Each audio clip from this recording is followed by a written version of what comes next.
সম্প্রতি ফিলিস্তিনকে সহায়তাকারী দেশগুলোর উপর হামলার পরিধি কয়েক গুণ বাড়িয়েছে ইসরায়েল। একে একে হত্যা করছে হামাস, হিজবুল্লাহ, ইরানের বিপ্লবী গার্ডসের মতো শক্তিশালী গোষ্ঠীগুলোর সদস্যদের। লেবাননে যার সর্বশেষ বলি হয়েছেন হিজবুল্লাহ প্রধান হাসান নাসরুল্লাহ। কিন্তু এরপর ইসরায়েলের পরবর্তী টার্গেট কে? এ নিয়ে বিস্তারিত থাকছে আজকের এই প্রতিবেদনে। আর কেটিভি গ্লোবাল চ্যানেল থেকে আপনাদের সাথে আছি আমি মেহেদি হাসান। বর্তমান পরিস্থিতিতে মনে হচ্ছে ইসরায়েলের পরবর্তী টার্গেট হতে পারে ইরানের সর্বোচ্চ ধর্মীয় নেতা আয়াতুল্লাহ আলী খামেনি। তেল আবিবে মিসাইল হামলার পর বিপদ আঁচ করে খামেনিকে ইতিমধ্যেই অজ্ঞাত স্থানে সরিয়ে নিয়েছে তেহরান। ইরানকে সর্বশান্ত করতে ইসরায়েলের টার্গেট তালিকায় আছে বিপ্লবী বাহিনীর চিফ ও প্রেসিডেন্ট মাসুদ পেজেশকিয়ানও। চলতি বছরের শুরু থেকেই ইসরায়েলি হামলায় প্রাণ হারান ইসরায়েল বিরোধী গোষ্ঠীগুলোর শীর্ষ কয়েকজন নেতা। এপ্রিলে সিরিয়ার রাজধানী দামেস্কে তেল আবিবের হামলায় নিহত হন ইরানের বিপ্লবী গার্ডস বাহিনীর কুদস ফোর্সের শীর্ষ commander brigadier general Mohammad Reza Zahidi এবং ডেপুটি ব্রিগেডিয়ার জেনারেল মোহাম্মদ হাদি রাজি রহিমি সহ 7 কর্মকর্তা।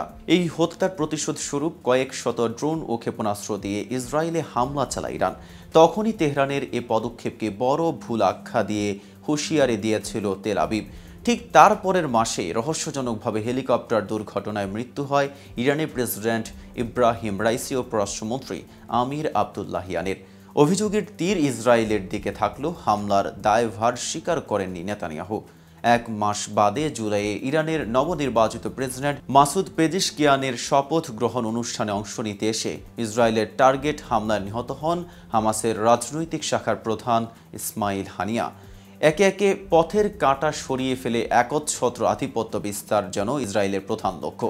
হিজবুল্লাহর প্রধান হাসান নাসরুল্লাহর মৃত্যুর পর এখন তেল আবিবের প্রধান শত্রু 85 বছর বয়সী আয়াতুল্লাহ আলী খামেনি। এদিকে হুমকি ধামকি লাগাতার ড্রোন ক্ষেপণাস্ত্র নিক্ষেপের পরও ইসরায়েলকে বাগে আনতে অক্ষম ইরান।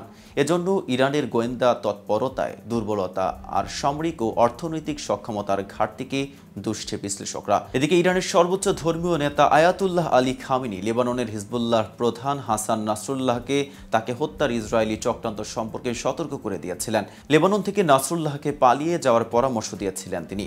ইসরায়েলের বিমান হামলায় নাসরুল্লাহ নিহত হওয়ার কয়েকদিন আগেই খামেনি তাকে সতর্ক করেন। ইরানের 3 ঊর্ধ্বতন কর্মকর্তা এই কথা জানিয়েছেন। বার্তা সংস্থা রয়টার্সকে ওই 3 কর্মকর্তার একজন জানান 17 সেপ্টেম্বরে হিজবুল্লাহর পেজার বিস্ফোরণের ঘটনার পরপরই খামেনি এক দূতের মাধ্যমে হিজবুল্লাহ প্রধান হাসান নাসরুল্লাহকে একটি বার্তা পাঠিয়ে তাকে ইরানে চলে যাওয়ার জন্য অনুরোধ জানিয়েছিলেন। বার্তায় খামেনি গোয়েন্দা প্রতিবেদনের উল্লেখ করে জানিয়েছিলেন হিজবুল্লাহর ভেতরেই ইসরায়েলি চর আছে এবং তারা তাকে হত্যার চক্রান্ত করছে। আজ এ পর্যন্তই। সারা বিশ্বের নিত্য নতুন সকল আপডেট পেতে কেটিভি গ্লোবালের সাথেই থাকুন।